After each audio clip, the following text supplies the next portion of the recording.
என கண்பானவர்களே, நம்முடைய விருப்பங்கள் பல இந்த பூமியில் நாம் காண்பிக்கிறோம் அல்லது நிறைவேற வேண்டும் என்று துடிப்பில் இருக்கிறோம். ஆனால் அவருடைய நாமத்தை நம்புகிற அவருடைய பிள்ளைகளாகிய நமக்கு என்றைக்கெல்லாம் எப்போல்லாம் அவருடைய விருப்பத்தை நம்ம நிறைவேற்றி முடிக்கிறோமோ அதை போன்ற ஒரு பெரிய பாக்கியம், அது போன்ற ஒரு பெரிய மகிழ்ச்சி இந்த பூமியில் வேறு எதுவுமே கிடையாது.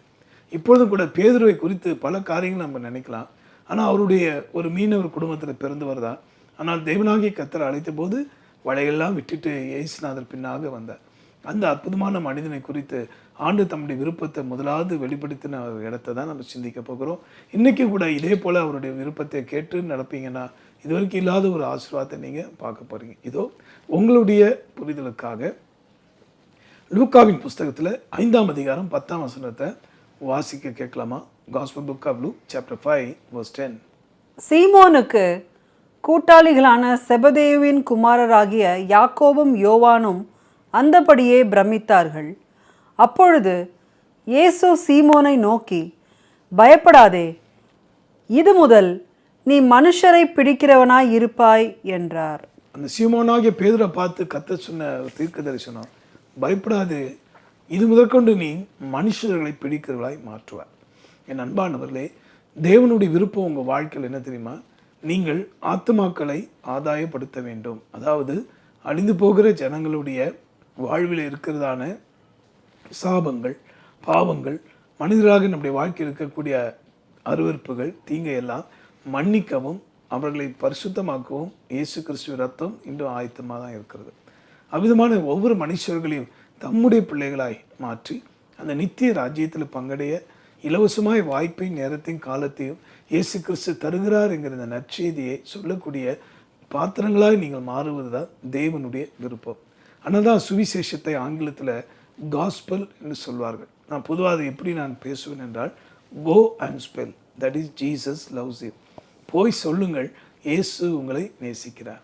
போய் சொல்லுங்கள், இயேசு சீக்கிரமாய் மத்திய ஆகாயத்தில் வரப்போகிறார். போய் சொல்லுங்கள், பாவத்தின் சம்பளம் மரணம் என்று. போய் சொல்லுங்கள், இயேசு கிறிஸ்துவை நம்பினால் அந்த நித்திய ஜீவனை அடையலாம் என்று. ஆக இப்படிப்பட்ட நற்செய்திகளை, நல்வாக்கியங்களை, வார்த்தைகளை சொல்லவே ஆண்டவர் உங்களை குறித்து தன் விருப்பத்தை வைத்திருக்கிறார். தேவ விருப்பம் என்ன? கூட இருந்த சகோதரர்கள் எல்லாம் பிரமித்தார்கள். காரணம், படகு நிறைய வலை கிளியத்தக்கதாக மீன்களை அவங்க பிடிச்சானோ. பேதுரை பார்த்து ஆண்டவர் சொன்னார், இதை காட்டிலும் நீ பெரிய காரியங்கள் செய்ய போகிறப்பா, உன்னை நான் மனுஷர்களை பிடிக்கிறவர்களாய் மாற்றுவேன். என் அன்பானவர்களே, என் ஆண்டவராகிய இயேசு கிறிஸ்து மனதுருகி உங்களை அழைக்கிறார். அவர் தன்னுடைய அன்பினாலே, அளவில்லாத மனதுருக்கத்தினாலே தம்முடைய ஜனங்களை தம்மண்டை திருப்ப சித்தமுள்ளவராக இருக்கிறார். ஆக நீங்களும் நானும் செய்ய வேண்டியது என்ன? அவருடைய விருப்பத்தை அறிந்து செயல்படுவோம். நீங்கள் வேலை செய்கிற இடத்துல, நீங்கள் இருக்கிற தேசத்தில், நீங்கள் எந்த இடத்துல இருந்தாலும் உங்களால் ஆண்டவருடைய அன்பை சொல்ல முடியும். பயப்படாதீங்க. யாராயிலும் என் பெயரை சொல்ல, என் நாமத்தை சொல்ல வெட்கப்படுவானால் என் பிதாவாகிய தேவன் முன்பாக அவன் பெயரை சொல்ல நானும் வெட்கப்படுவேன் என்று சொன்னார். ஆனால் தைரியமாக அவன் நாமும் மகிமைக்காக நீங்கள் எல்லா ஜனங்களுக்கு முன்பாக முடிந்த அளவுக்கு பாரத்தோடும் ஞானத்தோடும் ஆண்டவருடைய சுவிசேஷத்தை சொல்லும்போது உங்கள் பெயரை பிதாவுக்கு முன்பாக இயேசு சொல்வதிலே மகிழ்ச்சி அடைவார். ஆக எது தேவ விருப்பம்? எல்லா சூழ்நிலையும், எல்லா நேரங்களிலும் ஆண்டவருடைய அன்பை, சுவிசேஷத்தை சொல்லுவது தான் தேவனுடைய விருப்பம். சொல்வீங்களா? என்னைக்கு தீர்மானம் எடுப்பீங்களா? உங்கள் சரீர களைப்பு, உங்கள் வாழ்க்கையில் வந்திருக்க போராட்டங்கள், இது எல்லாவற்றுக்கும் ஆண்டவர் முற்றுப்புள்ளி வைக்க விரும்புகிறார். எழும்பி பிரகாசிங்க. கர்த்தர் உங்கள் மேல் ஒரு பெரிய விருப்பத்தை வைத்திருக்கிறார். உங்களை நம்பி அவர் இந்த வரங்களை தந்திருக்கிறார். உங்களை நம்பி நல்ல பண வசதிகள், படிப்பு, ஆசை, நல்ல வேலையெல்லாம் உங்களுக்கு கொடுத்துருக்கிற காரணம் என்ன? சுவிசேஷ பிரபலித்துக்காகவே. ஜெபிப்போமா? அழியா செல்வமாகிய அந்த ஆத்துமாக்களை சம்பாதிக்க அழிந்து போகக்கூடிய இந்த உலக ரீதியான வீடு, வாசல், செல்வங்களை தேவராஜ்யத்துக்காக கொடுக்கவும் விதைக்கவும் முன் வருவோம். நிச்சயம் கர்த்தர் உங்களையும் உங்கள் சந்ததியும் நினைவு கூறுவார். ஜெபிக்கலாமா? அன்புள்ள ஆண்டவரே, இந்த நேரத்தில் நீ சொன்ன வார்த்தையின்படி மீன்களை பிடிக்கிறவர்களாய் மாற்றுவேன் சொன்னீர்.